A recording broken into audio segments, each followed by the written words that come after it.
Hi, my name's Matthew. My name's Laura.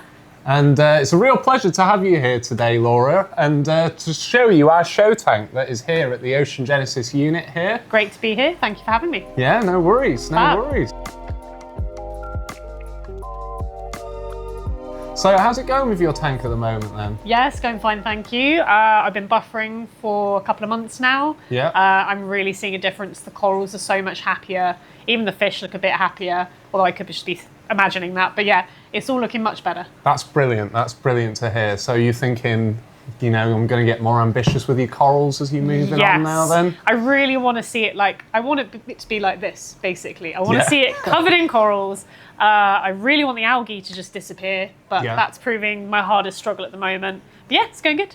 Yeah, okay. Well, I mean, it might be useful then to sort of talk you through a bit about the history of the tank, really.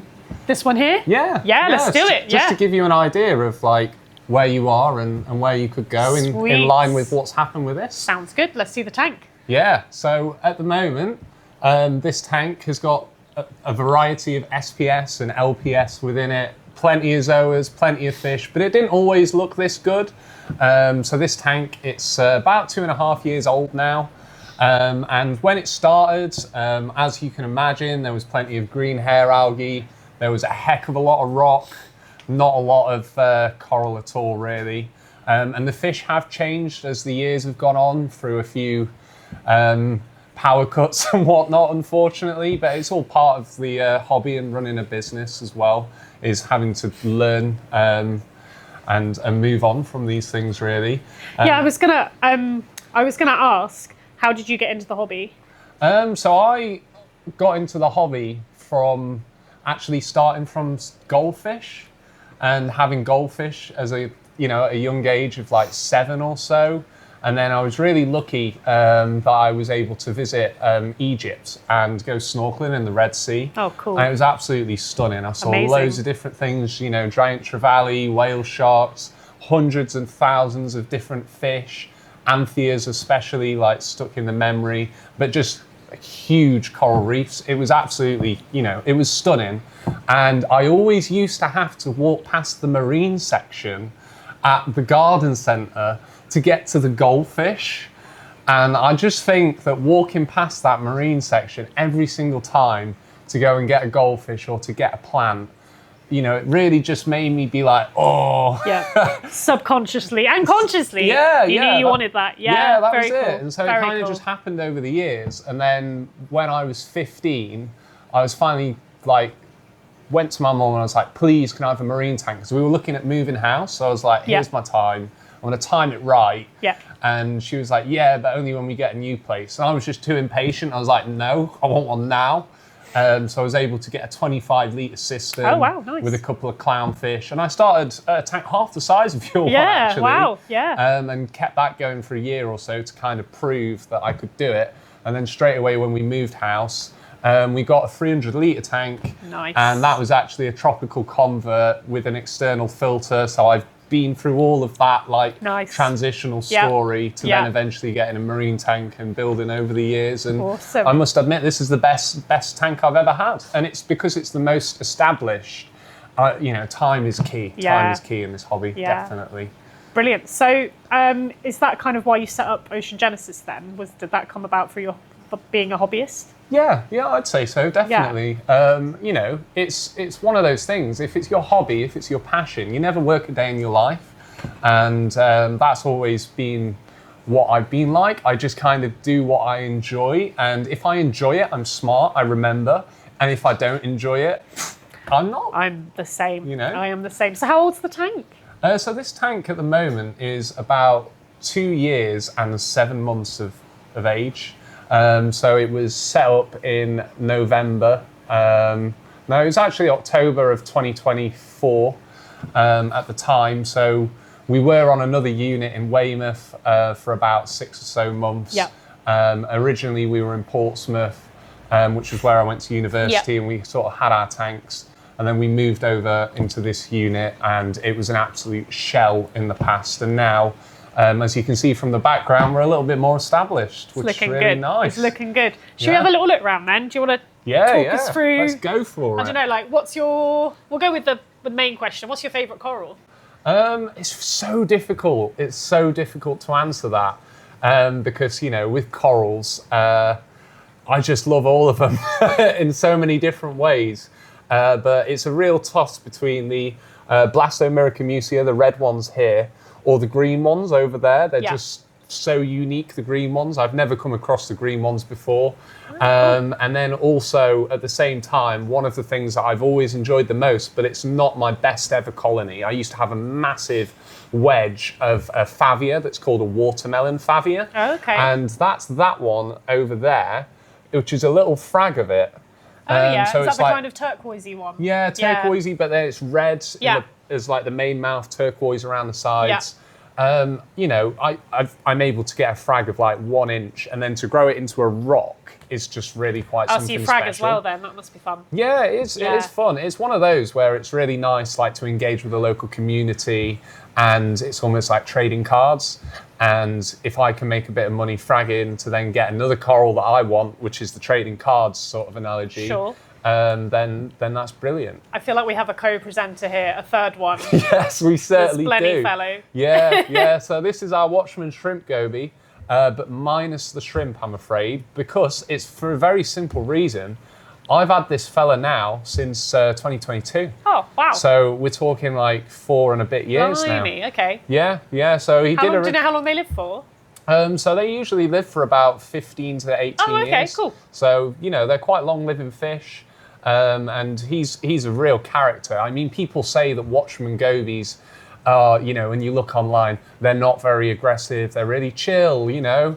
Everything's fine, but not this one. If any other fish goes in this layer at the bottom, they're getting swam at 100 miles an hour and told oh my gosh. not very politely to do one. Beef on the reef, eh? Beef on the reef. Beef on the reef. That is a tag Beef for on the sure. reef. For sure. Maybe it's just because he's upset that his companion's no longer with him. Maybe. Because the shrimp only live for about 4 to 6 years. Oh, okay. Hence why the shrimp passed on about a year ago now. That makes sense. And that was in a different tank because it's recommended to have sand with a pistol shrimp. Yeah. So a pistol shrimp wouldn't be compatible with this Fair enough. very unique setup. Good to know. Is he your favourite fish? No. That's probably why he swam away. Okay. What's your favourite fish? It's probably this lady here. So she's our Goldie maroon clownfish. And the main reason really is because she's just so incredibly friendly.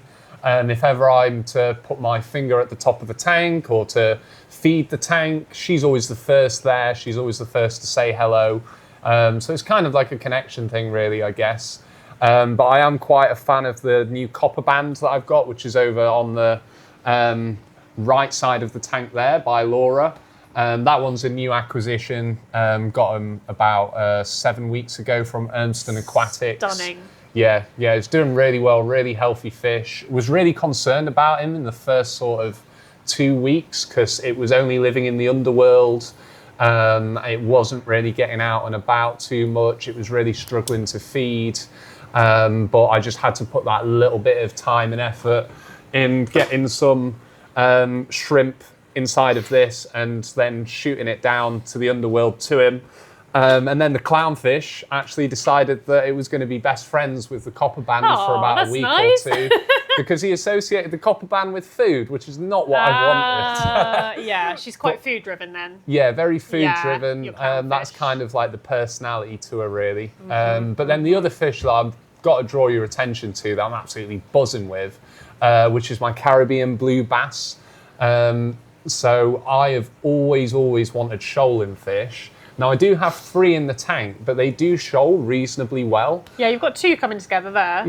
Yeah, and then the other one's just I can see in the the third. shadows. He's slightly hiding. Yeah, but they get out and about, and it's really nice to see. Again, for the first month or so, they weren't. They were kind of like always underneath this rock here, like thinking about it, but not. But they've really opened out, and they've changed. They were really blue when I first got them. Okay, cool. And now they're like sort of purple with blue pinstripes, which is interesting. Yeah, really nice, really unique. Yeah, so cool. really enjoying them. And I can see you got your cardinals. Yeah, Lovely. I do have the pajama cardinals.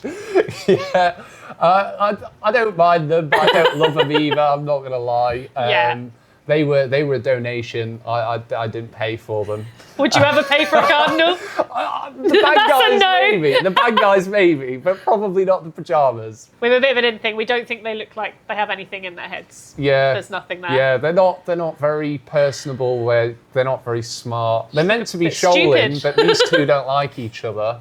I wouldn't be surprised if there's some form of like male and female courtship and a bit of bullying going on, because there seems to be a lot of swimming and chasing here and there between the two of them.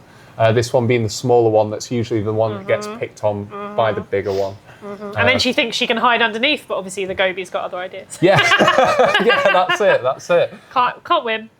And there's probably I'll get straight ahead with this question, because I imagine a lot of people are thinking this, and you're probably thinking this as well. What's going on with the egg crate? Like, what on earth is that about? You must have been thinking it. Like, no, but tell me. No? It was a good job I brought it up then, isn't it? Yeah, so the reason why is it's to simulate an atoll. So you get two types of reefs in the wild. You get a fringing reef, which is basically a reef that's about 200 or 100 meters off of the coast, and then it drops. And where that drop is, that's where your reef is. Okay. And then the other one is an atoll reef. So that's when it's an underwater island, or it's an underwater volcano that's, no longer active. Yeah. And then it's just about underwater by a meter or two, and your corals sit on that island, and that's an atoll, and they'll get smashed from all angles by the waves. And that's what this is simulating effectively, in a way. So you want them to be smashed up by waves? Flow is key. Flow is key to this hobby. No, it's really important. So the idea is you've got a wave maker there at the bottom, and that is keeping the flow moving down to this side. Okay, yeah. And then you've got your wave makers there at the top, and then you've got two wave makers here. So it's kind of like a washing machine in that it comes and it's circulated, and then it goes round like that. Yeah. And then whenever I do the water change, I always focus on turkey basting all of the detritus down here at the bottom, because it all collects in that corner over there. I will say my tank, I've recently upgraded the wave maker, and I've noticed such a big difference in the clarity. Yeah. Like, once I've done a clean, everything just clears up, the cloud clears up so much quicker, and it just looks so much better. Yeah. And the corals look happier, I guess, because they've got what they need. They've got that circulation, like you say, that flow. Yeah, and I think it's important for its oxygen availability, or its mineral availability. Yeah. It's whatever they want. If you've got it constantly being replenished, that makes then sense. you've got the ability to get it when you want it. Whereas if it's slowly coming to you and you're after it, but it's not there, then they're just not going to grow, and they're going to wilt, and eventually, I'm afraid, they're going to die because they're very sensitive. We don't want that. Yeah, we don't want that at all. I can't believe it. I forgot to speak about hawk over here, to be fair. How? So when you asked me what my favourite fish was earlier, I just went with what I could see. But I must admit, hawk does definitely challenge the clownfish for favourite fish spot. He's amazing. He is awesome. Yeah, I've never ever known a fish that can swim at 1,000 miles an hour and then all of a sudden just stop and chill. Like, what's that about? His handbrakes work really well then. Yeah, really good. I think Formula One need to look into him, genuinely. Because there's some technology there, for sure. Applicable technology. So, yeah. And another thing that I'm really into at the moment is the SPS side of things. So, as you go on over the years, you start off with soft corals. And then you move on to LPS. You might get some candy canes and then some Duncans. And then you think, let's go movement. Hammers. Cool. Frog spawns, and then torches over here. That one's looking amazing. Is that a frog spawn? Yeah, that's a frog spawn. That's looking amazing. Yeah, that one's doing really, really well. It's actually a little bit in for the moment to what it can be. Yeah. Wow. Yeah, it starts off really, really big in the day, and it gets a little bit smaller towards the end of the day because it's about 6 o'clock. Yeah, I've noticed mine corals do that. It's nice. They have their time. They know their time, don't they? They know when it's time. Yeah, definitely. Sense of it. And that's a really, really unique thing that I actually do here as well. So a lot of people might notice I've got old school lights. So that's what's known as a metal halide. Okay. And then there's T5 bulbs in there as well. So they're T5s are the blues, and then you've got the metal halide up there, which are the bulbs. And effectively what we're doing here at the Ocean Genesis unit is we're giving our corals the same day lengths as what is longitude, latitude to Jakarta in Indonesia. Oh, cool. So they're on the same. So they're on the same time zone as where they're from. Yep. Naturally. Exactly. That's very cool. And the bulb simulates sunshine hours. Okay. So that'll be on for say like 6 hours of the day. Right. And then the T5s, the blues, Yeah.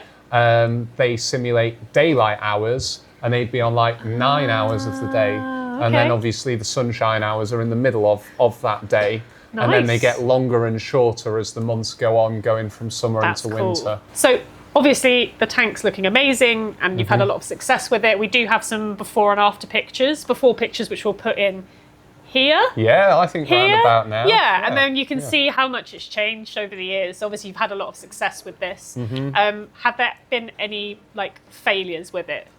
Yeah, definitely. I think one of the hardest things was sort of setting it up and the insulation of this actual building. So this is like a double garage, if you imagine, but the ceiling's quite tall. So it's probably 3 meters in height. And so actually keeping the heat in this room in the winter was really challenging, especially in the first year when we didn't have that much to us. We only had a couple of tanks. So adding tanks with time has kept the heat in. Nice. And insulating the general room. So temperature is really important because the corals, they're tropical, so they need to ideally be above sort of 24 degrees as a minimum, but we try to aim for 25. And then equally, when it hits the summer and that temperature skyrockets, opposite problem. Keeping this place cool is really, really important. So that's why we have it set at 25. Because if it goes to 27, obviously the 27 side of it's not super ideal, but it gives us that 2 degree band, and all the heaters will turn off when it hits 25. Oh, that's good. So a lot of it's quite automated, so you don't have to worry as much. Yeah, that's it. So we got some Inkbird heater controllers. Okay. And so they will. There's a probe in the tank, and as soon as it hits 25, all heaters turn off completely. Nice. One of the biggest failures we've had in the past as well is maintaining salinity. Right. So salinity is really, really important for just maintaining the tank. And its health. It's like one of the 101s of being a good aquarist is you need to keep your salinity. As I have been learning, yes. Yeah. And one of the things is we used to actually have what's known as an automatic top-up pump. Now, automatic top-up pumps work really, really well, except when you want to leave for, say, 10 days for Christmas. And the thing with automatic top-off pumps is you unplug them, you re-plug them in, you have to rejig them around. And a lot of the time, the pumps, unfortunately, weren't working, would fail, or there'd be human error. And for whatever reason, one particular time, the pump wasn't on, the automatic top-up pump, over Christmas. So the tank ran dry. Oh my God. For like 7 days, I think, roughly. When you say dry, like how low was the water? I'm saying like the sump. It was like 2 buckets less than it should have been. So the sump wasn't returning water. So fortunately, I've always kept a heater up in the top just in case of power failures and whatnot. Good fallback. Yeah, but that caused a bit of a bleaching event. We've had power cuts that have caused fish to die because the temperatures got too cold. And it always happens in winter, because why wouldn't it happen when the temperature's like a decent time? True. It's just the way it is. Yep. But we have mitigated all of these issues. So now we have a automated gravity built system from a water butt that will automatically feed all of the tanks we have here via a float valve with water. Cool. We have a battery at the back of me just there that gives the tank about 9 hours worth of one heater and one wave maker up in the show tank. So this tank will run for 9 hours in the event of a power cut. And do you get notifications if stuff, do you have something set up? Yeah, we do. So what we were able to do is with the Wi-Fi, we managed to get like this little device that will send you an email whenever there's a power cut too. So all of these things we've just had to learn through experience. And I really, really couldn't stress that enough. It's like, if you have a tank failure, if you have a tank wipeout, I really hope you don't. Yeah. But if you have these issues, you've got one of 2 choices, which is give up, which is the easy choice, or it's dust yourself down, Yes, feel disappointed. Yes, you're going to feel emotional about it. Yeah. But rather than channel that energy into being upset and angry, channel it into focus and improvements and trying to make sure it never happens again, because that's one thing that I am like. It makes me feel better is moving forward to try and, Yeah. But you can't really learn. I don't think you can learn without mistakes, so that makes sense. Yeah. On the automation thing, I feel like you're a bit of an expert in automation. You've got other automated things, haven't you? Because you've got a feeder up there. Yeah. Is that right? Yeah, that's right. Yeah. So we've got an automatic fish feeder. So I'm not here 7 days of the week. I'm usually here about 4 days of the week. So the fish will get frozen for the 4 days a week. But as a standard, they get pellets, all of the tanks via auto feeders. Nice. So that's pretty important. Nice mix for them. Yeah. And then, of course, with Ocean Genesis doing the buffers, you've got your coming soon automated buffer. Yeah. Oh, yeah. Did you want to? Yeah. I can show. Is that the prototype? Yeah. So that's it. That's the automatic dosing pump that we've got there. Can I see? Yeah. You go ahead. That's very cool. Yeah. It's quite heavy, isn't it? It is. It's got a bit of weight to it. Yeah. It's when you know it's quality. Yeah. It's heavy, isn't it? Oh my goodness. Yeah. Can you believe it's made out of plant as well? Is it? Yeah. No way. Yeah.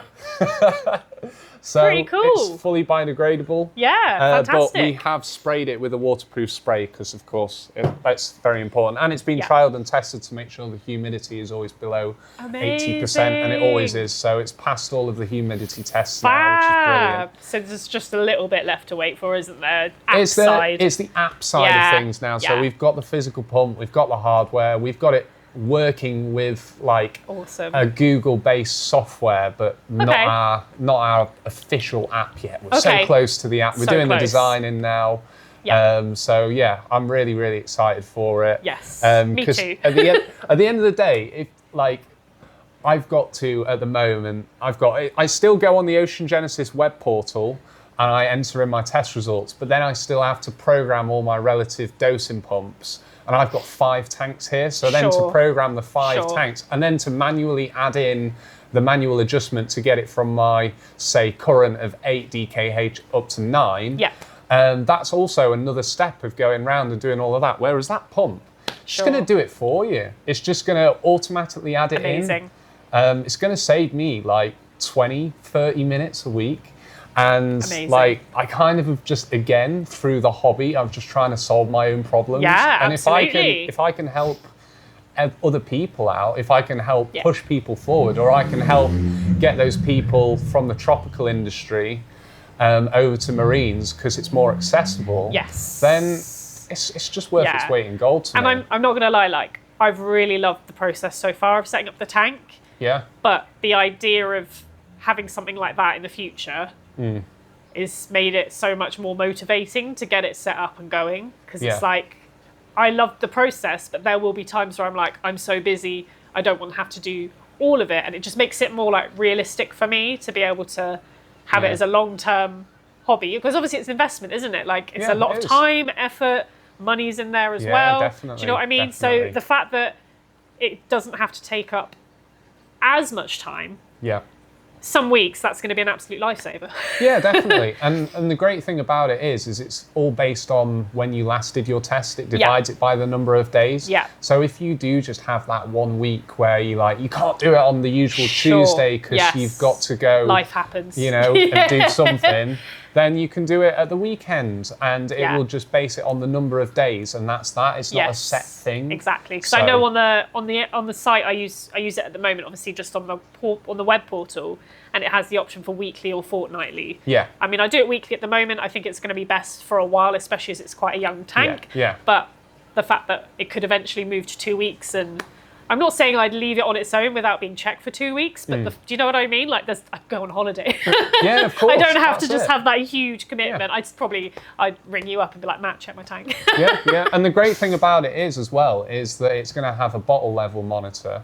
So if your bottle runs out or it's getting to the final 10%, and let's say you forgot to check your bottle while you're on holiday, it's going to send you an email. It's going to let you know. So you still have a chance to maybe get somebody in there to top it up for you. So brilliant.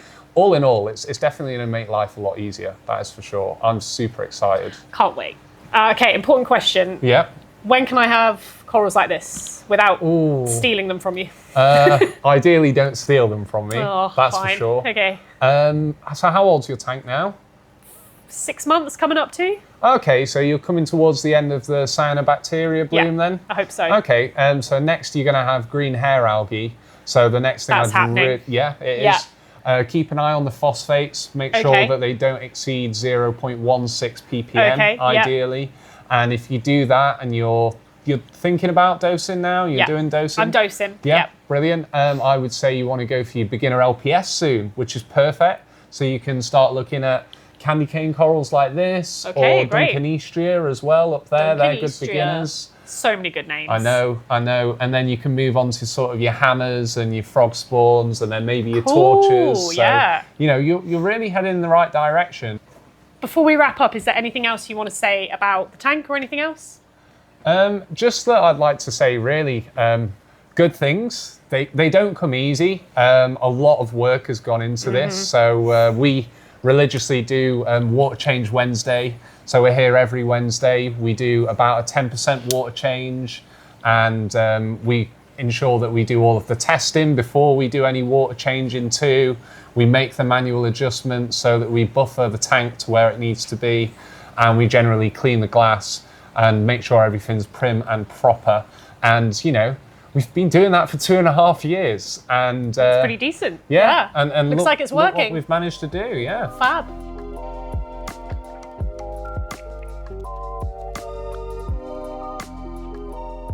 Thank you so much for watching, guys. Yeah, thank you for having us. And if you'd like to see more, do comment below. And if you'd like a part 2, then also let us know too. Yeah, if you've got any questions, pop them in the comments, like, subscribe, all that jazz. Yeah, thank you so much for watching. Goodbye. Thanks, guys. Bye. Bye.